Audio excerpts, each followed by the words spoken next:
Pozdravljeni, poslušate Triglav skladi Stockcast. Danes bo beseda tekla o ciljih trajnostnega razvoja Združenih narodov. In z vami sva Matjaž Pogorevc, sem investicijski analitik. Jaz pa sem Aleksandar Guterje, sem direktor področja analiz. Cilji trajnostnega razvoja so globalni načrt, sprejet s strani Združenih narodov leta 2015, da bi dosegli bolj trajnostno, vključujočo in pravično prihodnost do leta 2030. Vsebujejo 17 ciljev, ki se raztezajo od izkoreninjanja revščine, izboljšanja zdravja in izobraževanja do varovanja okolja in zagotavljanja socialne pravičnosti. Vsak cilj je podprt z več konkretnimi podcilji, ki jih je mogoče meriti. Cilji trajnostnega razvoja so pomembni zaradi svoje celovitosti in ambicij, da zajamejo široko paleto socialnih, gospodarskih in okoljskih vprašanj.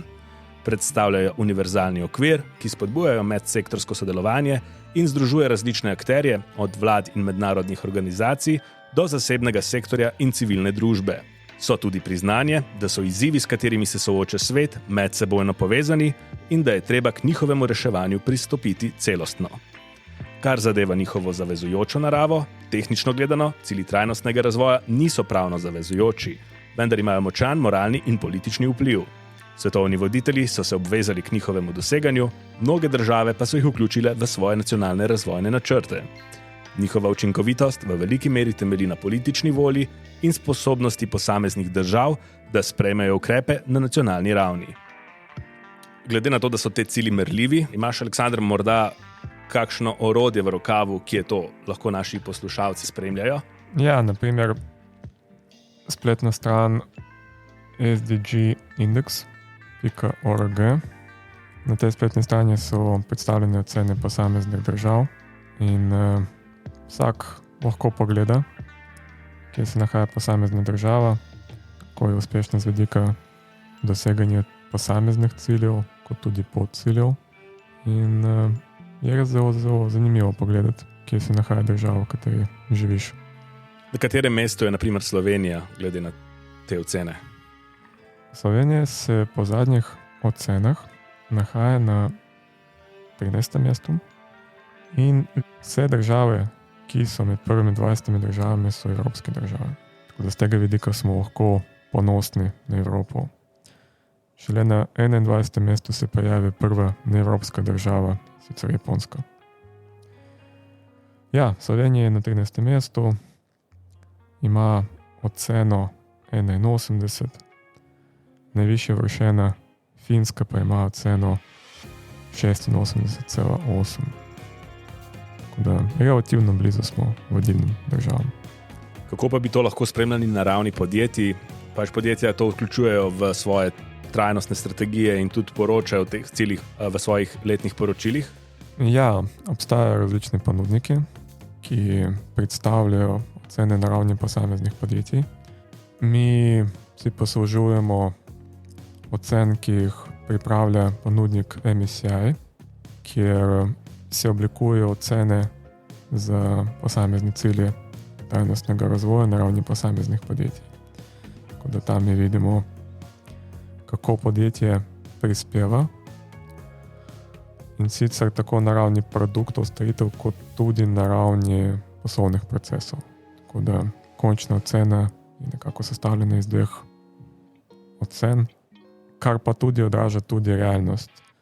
Vsako posamezno podjetje vpliva na deležnike, tako na ta način, da razvija in prilagaja svoje produkte, kot tudi, da naslavlja kakovost poslovnih procesov, s katerimi se srečujejo vsi zaposleni, ki delajo v tem podjetju. Tako da po eni strani zaposleni, po drugi strani pa vsi ostali. In na podlagi tega pa mi lahko dobimo en pogled na to, kje se nahaja posamezno podjetje, ali imajo pozitiven vpliv, ali imajo negativen vpliv. Celo imamo pogled v to, zakaj določene podjetje imajo pozitiven ali pa negativen vpliv, kar pa z vidika investiranja je lahko tudi zelo pomembna novica, da vemo, kje smo lahko bolj optimistični, kje pa moramo biti bolj pazljivi.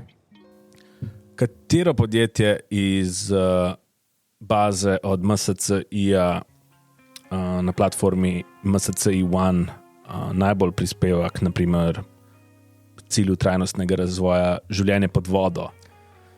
Ja, seveda, Matjaž, z veseljem ti bom delil ta podatek.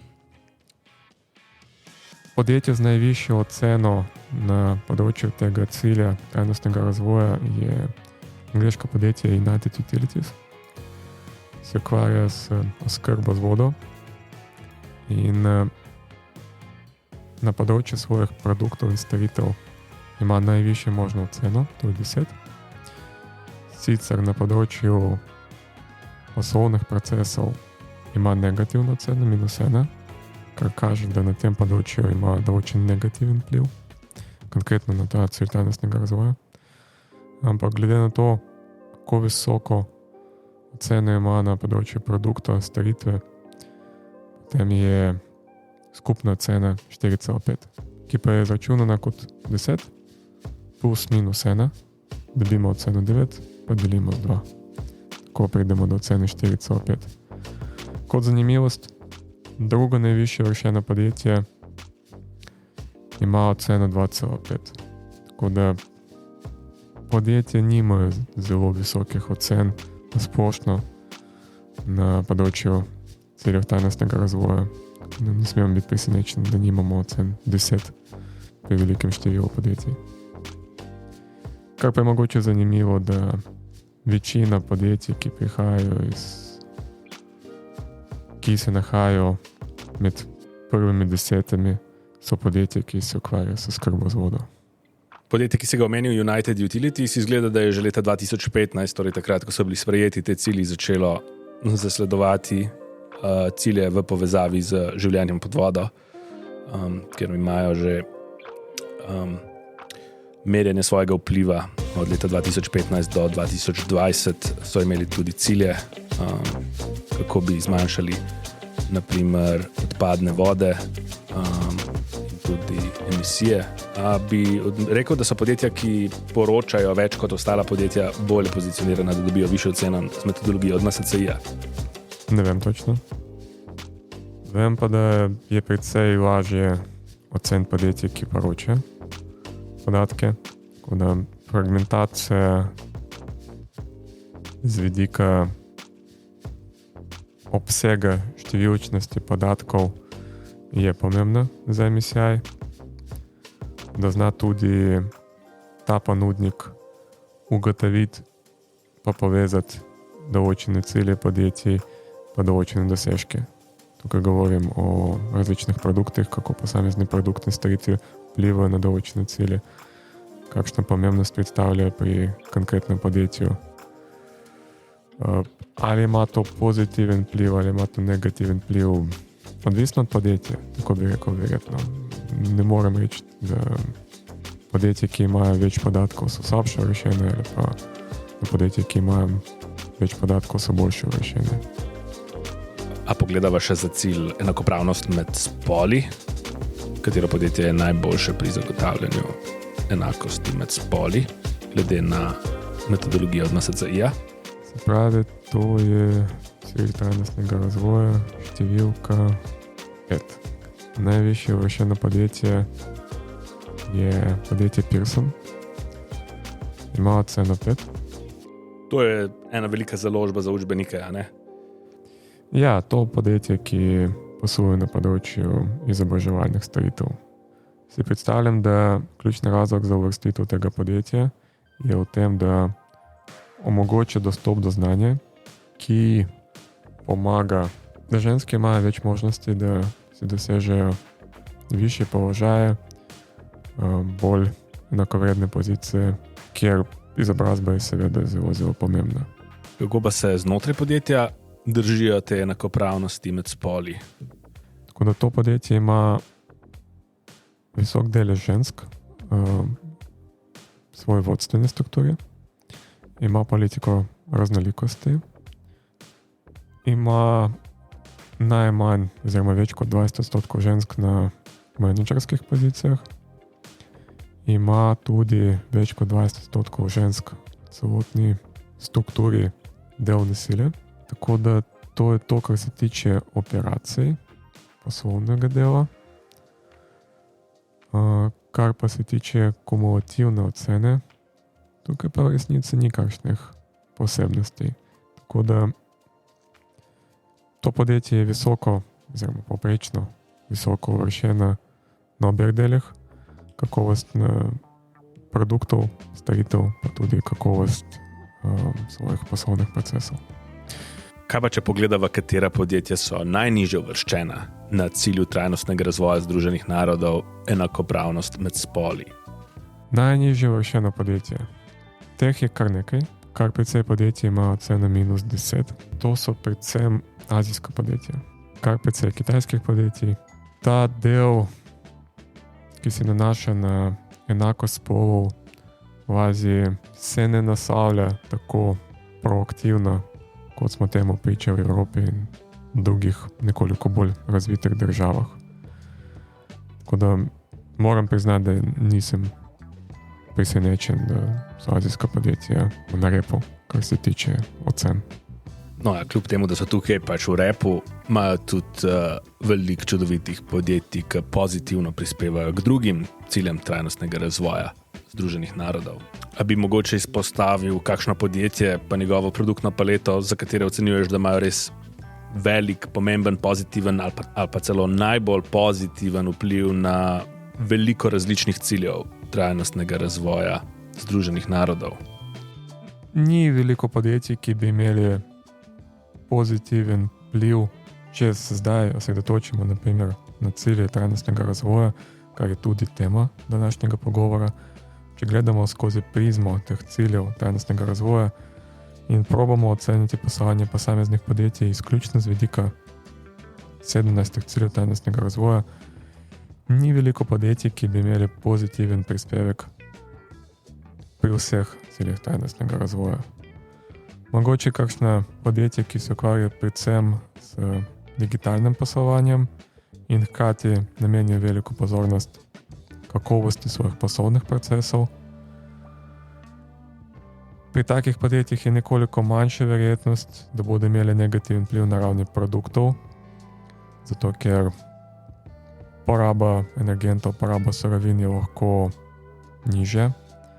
Po drugi strani pa še vedno izjemno veliko število podjetij pri svojem poslovanju težko hitro spremeni svoje poslovne modele in produkte tako močno, da nima nobenega negativnega vpliva na vseh področjih. Je pa pomembno, da podjetja o tem razmišljajo. Hočem reči, da pri takih podjetjih bolj pomembno gledati ne trenutno oceno, ampak ambicije teh podjetij in hitrost premikanja. Treba se zavedati, da pri določenih podjetjih je precej lažje izboljšati oceno kot pri drugih podjetjih. Kumulativen vpliv sprememb, pozitivnih sprememb pri takih podjetjih, ki mogoče imajo trenutno nižje ocene, pa je lahko bistveno večji. Naprimer podjetje, ki proizvaja polprevodnike na Tajvanu, ima pa trenutno težave s energetsko učinkovitostjo in ima zaradi tega nižjo oceno. Če bo dosegla pozitiven napredek na tem področju, pa izboljšala svojo ceno, to je lahko zelo, zelo velik vpliv na ne samo na gospodarstvo ene posamezne države, ampak na gospodarstvo celotnega sveta.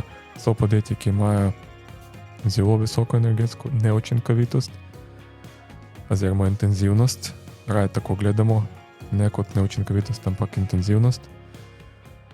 In moramo tudi razumeti, kaj je sploh dosegljivo, kakšna je hitrost napredka in moramo ceniti tudi te dosežke, ki jih dosegajo ta podjetja. In ne se osredotočiti samo na trenutne statične ocene in ne smemo biti razočarani. Moramo gledati daljše perspektive, kam se premika podjetje. Lepo si izpostavil pomen inoviranja na področju energetske intenzivnosti. Imaš mogoče kakšno prepričane glede kakršnekoli tehnologije ali pa podjetja, ki bodo pozitivno prispevala v to smer? Ne bi izpostavljal posameznih podjetij. Številna podjetja se mi zdijo zelo zanimiva. Nekatera podjetja so zanimiva z vidika poslovnih modelov, ampak so manj zanimiva, na primer z vidika vrednotenj. Nekatera podjetja so zanimiva kot kombinacija ugodnih vrednotenj in hkrati zanimivih, prodornih poslovnih modelov. Če pa bi moral izpostaviti, bi izpostavil mogoče skupino podjetij, ki smo jo pred kratkim pregledovali v naši družbi. To so podjetja, ki so izpostavljene do investicijske teme polprevodniki. To so predvsem podjetja, ki razvijajo polprevodnike, kar precej podjetja, ki proizvajajo opremo za proizvodnjo polprevodnikov, tudi podjetja, ki se ukvarjajo neposredno s proizvodnjo polprevodnikov. Smo se kar poglobili v to tematiko, smo pripravili preglede, analize vseh podjetij, ki so tako ali drugače izpostavljeni te tematiki in ki jih trenutno imamo v naših portfeljih. Odlična izbira. Zakaj pa ravno polprevodniki? Je ključ za razvoj svetovnega gospodarstva v 21. stoletju. Zaradi različnih pogledov, višja učinkovitost procesov, višja energetska učinkovitost, razvoj novih produktov, razvoj novih storitev, učinkovita poraba polprevodnikov, razvoj boljših polprevodnikov lahko zelo hitro premakne celotno svetovno gospodarstvo v pozitivno smer. Kakršnekoli težave, ki se pojavljajo na tem področju, pa lahko pomenijo velike težave za cel svet. Polprevodniki nam res olajšujejo življenje. Z njimi lahko učinkovito dosegamo večje ekonomije obsega, kot smo si jih pred njimi lahko kadarkoli predstavljali. Podjetja kot so Nvidia, Taiwan Semiconductor Manufacturing Company, Samsung Electronics, AMD in ARM nam omogočajo doseganje višjih stopenj rasti s povečano energetsko učinkovitostjo, skoraj vsakim novim modelom čipa, polprevodniške arhitekture in programske opreme. Naj še naprej ostane tako visoka stopnja inovacij v tej industriji, da bomo lahko reševali največje težave človeštva in v prihodnosti dosegli trajnostno, vključujočo in odgovorno družbo. Poslušali ste Triglav skladi Stockcast. Z vami so bila Matjaž in Aleksandar.